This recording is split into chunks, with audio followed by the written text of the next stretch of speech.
नमस्कार, स्वागत, अभिनंदन। आज के इस क्लास में बात पुनः 10th क्लास के मैट्रिक परीक्षा 2022 की। 10th क्लास का मैट्रिक परीक्षा 2022 बिल्कुल अब नजदीक आ चुका है और सोशल साइंस से संबंधित चारों विषय का वीडियो मैं लगातार डाल रहा हूं, जिसमें इतिहास, भूगोल और आज नागरिक भी समाप्त हो जाएगा। इसके बाद अर्थशास्त्र बचेगा, उस पर मैं ऑब्जेक्टिव, शॉर्ट्स और लॉन्ग क्वेश्चंस डाल दूंगा। तो आज मैं आपके सामने शॉर्ट और लॉन्ग क्वेश्चंस पॉलिटिकल साइंस का यानी कि नागरिक का लेके आया हूं। ज्यादा क्वेश्चंस मैंने गेस नहीं किया है, मात्र शॉर्ट यानी कि लघुतरीय प्रश्न में मैं 8 प्रश्न सेट किया हूं और लॉन्ग क्वेश्चन यानी दीर्घोत्तरीय प्रश्न में 3 क्वेश्चन ही मैंने सेट किया है। आना होगा तो हमें ये उम्मीद है कि यही कहीं से आएगा। सबसे पहला क्वेश्चन देखिए। पहला क्वेश्चन है, सूचना के अधिकार आंदोलन का मुख्य उद्देश्य क्या था? इसे दूसरे रूप में भी पूछ सकता है कि सूचना के अधिकार आंदोलन लोकतंत्र का रखवाला है कैसे? तो दोनों तरह से क्वेश्चंस आ सकते हैं। आंसर आपको लिखना है कि सूचना का अधिकार आंदोलन ये 1990 में चालू हुआ, राजस्थान से आगाज हुआ या शुरुआत किया गया एक मजदूर आंदोलन था, जिस पर 2005 में जाके सूचना का अधिकार नाम से कानून बना और आज इसी कानून के तहत हम या आप या कोई भी व्यक्ति, कोई भी भारतीय नागरिक किसी भी सरकारी संस्थान से सूचनाएं एकत्र करता है, जिससे हमारा लोकतंत्र और ज्यादा सशक्त और मजबूत हो रहा है। अब सूचना के अधिकार आंदोलन का उद्देश्य देखिए, लघुतरीय प्रश्न है, 2-3 उद्देश्य लिख दीजिएगा, काम आपका चल जाएगा। पहला उद्देश्य सूचना के अधिकार आंदोलन का, सूचनाएं एकत्र की जाती हैं। पहला उद्देश्य है कि सरकारी कार्यालयों से अंदरूनी सूचनाओं को भी एक सामान्य व्यक्ति कलेक्ट कर सकता है, पा सकता है। पहला उद्देश्य ये है। दूसरा उद्देश्य पारदर्शिता को बनाए रखने में ये अत्यंत सहायक है। सरकारी कर्मचारी क्या कर रहे हैं, कितना पैसा आया है, कौन सा काम करना है, कितने दिनों में करना है, ये सारी जानकारी आप सूचना के अधिकार आंदोलन, सूचना के अधिकार कानून से आप किसी भी कार्यालय से ले सकते हैं। तो दूसरा उद्देश्य ये हुआ। तीसरा उद्देश्य है कि लोकतंत्र इससे और ज्यादा पारदर्शी और लोकतंत्र के लोग जो है, लोकतंत्र में जनता का अधिकार जो है और ज्यादा विस्तृत हुआ है इससे। तो इस तरह से 3-4 उद्देश्य आप जब इसके वीडियो को देखिएगा, ये संभवतः नागरिक का तीसरा अध्याय है, लोकतंत्र में प्रतिस्पर्धा और संघर्ष, उस अध्याय से संबंधित ये क्वेश्चन है। उसमें काफी आंदोलन पढ़ना है, उसी में से एक आंदोलन है सूचना का अधिकार आंदोलन। हम आपसे ये आग्रह करेंगे कि आप लोकतंत्र में प्रतिस्पर्धा और संघर्ष टॉपिक से 3-4-5 वीडियो डला होगा, पार्ट 1, पार्ट 2, पार्ट 3 करके, और हेडिंग सबके ऊपर लिखा होगा। प्लेलिस्ट में जाइएगा जब यूट्यूब के, तो उसमें एक नागरिक का प्लेलिस्ट होगा, उसमें आप 21 वीडियो डला हुआ है, उस 21 वीडियो को बारीकी से देखिएगा, सब टॉपिक से संबंधित वीडियो डाला हुआ है। तो विस्तृत जानकारी आप उससे लेके अपना नोट्स तैयार करके उसको याद कर लें, ठीक है। तो सूचना का अधिकार आंदोलन का उद्देश्य लिखना था। अब ये लोकतंत्र का रखवाला है कैसे, उसमें भी यही चीजें रिपीट करनी है कि हाँ, यह बात सही है कि सूचना के अधिकार आंदोलन या सूचना के अधिकार प्राप्ति से लोकतंत्र और ज्यादा मजबूत और सशक्त हुआ है। यहाँ के नागरिकों को ये अधिकार मिला कि वो किसी भी कार्यालय, सरकारी कार्यालय से अंदरूनी जानकारी, जैसे बजट से संबंधित जानकारी, किसी सड़क निर्माण के लिए कितना बजट आया है, कितने दिनों में ये काम पूरा करना है, कितने मजदूर को मजदूरी देने के लिए पैसा आया है, कितना किलोमीटर का काम है, किस तरह के मटेरियल से इस सड़क का निर्माण करना है, ये सारी जानकारी एक आम नागरिक जो भारतीय है वो सूचना के अधिकार के द्वारा सरकारी कार्यालय से सूचनाएं एकत्र कर लेता है बड़ी आसानी से। तो इस पर फुल वीडियो देखिए, वो ज्यादा आपको लाभप्रद होगा आपके लिए। दूसरा नंबर क्वेश्चन है संघीय शासन की दो विशेषताओं या संघ राज्य का अर्थ क्या है। दो तरह से क्वेश्चन करेगा, संघीय शासन की दो विशेषता बताएं, या आपसे क्वेश्चन कर सकता है कि संघ राज्य का अर्थ क्या होता है। तो दोनों का आंसर जो मैं बता रहा हूं कि संघीय शासन या संघ राज्य का अर्थ होता है राज्य और संघ का मिला जुला रूप। भारत एक लोकतांत्रिक संघीय राज्य वाला देश है क्योंकि यहाँ के नागरिकों को दोहरी नागरिकता प्राप्त है। एक व्यक्ति जो भारतीय है वो केंद्र सरकार का भी नागरिक है, यानी केंद्र सरकार की भी व्यवस्था को मानता है और राज्य सरकार की भी व्यवस्था को मानता है, यानी दोहरी शासन व्यवस्था को प्रत्येक नागरिक मान रहा है, निर्वहन कर रहा है। तो ऐसा देश या ऐसी व्यवस्था या ऐसा प्रशासनिक व्यवस्था जिसमें संघ और राज्य दोनों का मिला जुला रूप होता है या दोनों का मिला जुला रूप देखने को मिलता है, उसे हम संघीय राज्य व्यवस्था कहते हैं। भारत एक संघीय राज्य व्यवस्था वाला देश है। अब संघीय राज्य व्यवस्था की दो विशेषताएं, पहली विशेषता ये कि यहाँ पर नागरिक को दोहरी नागरिकता प्राप्त होती है। ये केंद्र सरकार का भी नागरिक होता है और राज्य सरकार का भी नागरिक होता है। दोनों की योजनाओं का लाभ एक व्यक्ति को मिलता है, राज्य सरकार की योजनाओं का भी लाभ मिलता है और केंद्र सरकार की योजनाओं का भी लाभ मिलता है। केंद्र और राज्य दोनों का ये वोटर होता है, यानी केंद्र में भी ये वोटिंग करता है और राज्य में भी ये वोटिंग करता है। सांसद के चुनाव में भी ये भाग लेता है और विधायक के चुनाव में भी ये भाग लेता है। इस पर विस्तृत वीडियो बना हुआ है, इसको आप संघीय शासन व्यवस्था को पहला या दूसरा अध्याय है उसको आप देखिएगा। वो आपका ये सब कॉन्सेप्चुअल क्वेश्चन है, समझे ना। ये सब ऐसा नहीं है कि आपको 3 लाइन में बता दिया गया और आप समझ गए। इसको घुमा घुमा के किसी तरह पूछ सकता है। नागरिक में पहला और दूसरा अध्याय बहुत ही क्रिटिकल है और उसको समझना पड़ता है।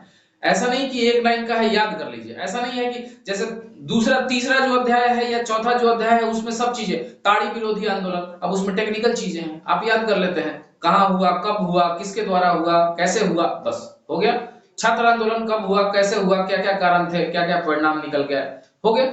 लेकिन संघ राज्य व्यवस्था, नागरिकता, ये सब चीजों को समझना पड़ता है। तो पहला दूसरा अध्याय बहुत समझ विकसित करने वाला अध्याय है। और मैं जब बताया था या जब पढ़ाया था उस वक्त भी मैं बताया था कि ये दो अध्याय जो हैं पहले दूसरे, ये समझ विकसित करने के लिए है। इससे किसी भी तरीके से क्वेश्चन पूछ सकता है। तो तीसरा जो क्वेश्चन है वो है बिहार में छात्र आंदोलन का प्रमुख कारण। देखिए, बिहार में छात्र आंदोलन मतलब बिहार से शुरू हुआ है, इसलिए कहा जाता है कि बिहार में छात्र आंदोलन। छात्र आंदोलन को जेपी आंदोलन भी कहते हैं, संपूर्ण क्रांति भी कहते हैं। इस छात्र आंदोलन के जो नेता हुए वो बिहार के जयप्रकाश नारायण हुए।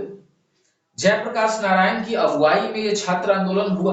अब इसके कारण आपसे पूछा जा रहा है, हालांकि इससे संबंधित दीर्घोत्तरीय प्रश्न भी आ सकता है, क्योंकि एक बड़ा आंदोलन है ये और इसके बारे में भी बहुत डिटेल में आपको बताया गया है, आपकी किताब में भी बहुत डिटेल में चर्चा है।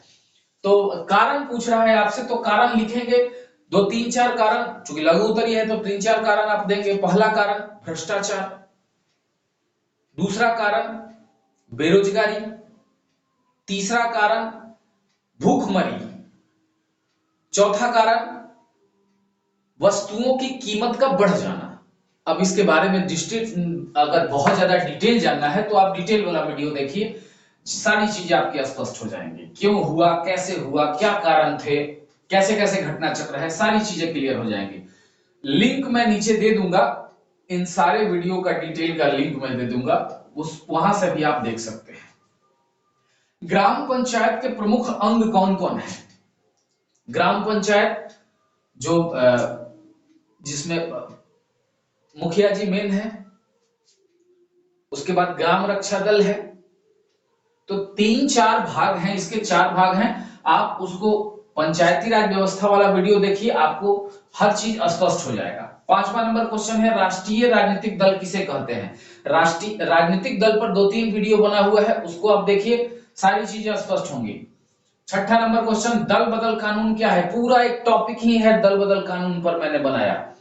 कब आया, क्या क्या इसमें चीजें हैं और कैसे ये प्रभावकारी है, ये सारी बातें मैंने दल बदल कानून के अंतर्गत बताया है, आप उसको डिटेल देखिएगा।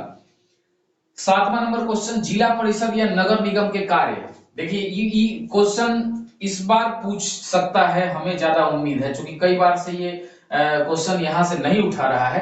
तो जिला परिषद या नगर निगम का कार्य देख लीजिएगा। हम तो ये आपसे कहेंगे कि पूरा जिला परिषद की व्यवस्था को आप पढ़िए, नगर निगम की व्यवस्था को पढ़िए, पंचायती राज व्यवस्था जो त्रिस्तरीय है, ग्राम पंचायत, पंचायत समिति, जिला परिषद, इस तीनों व्यवस्था के हर एक पार्ट को आप समझ लीजिए, तो ज्यादा लाभकारी होगा। चूंकि 1 नंबर का क्वेश्चन या लघु उत्तरीय या दीर्घ उत्तरीय फंसाएगा ही फंसाएगा यहां से। अब आइए 8वां नंबर क्वेश्चन, ग्राम पंचायत के कार्य और शक्ति को बताइए। ग्राम पंचायत वाला वीडियो देखिए, बहुत चीजें डिटेल में आपको समझाई गई हैं। कहीं से कोई दिक्कत अगर हो तो कमेंट्स कीजिए, मैं उसका जवाब देने को तैयार हूं। चूंकि अभी इंटर का एग्जाम चल रहा है, सुबह 7 बजे से लेकर शाम 7 बजे तक सांस लेने का फुर्सत नहीं है भाई, तो हालत बहुत खराब है।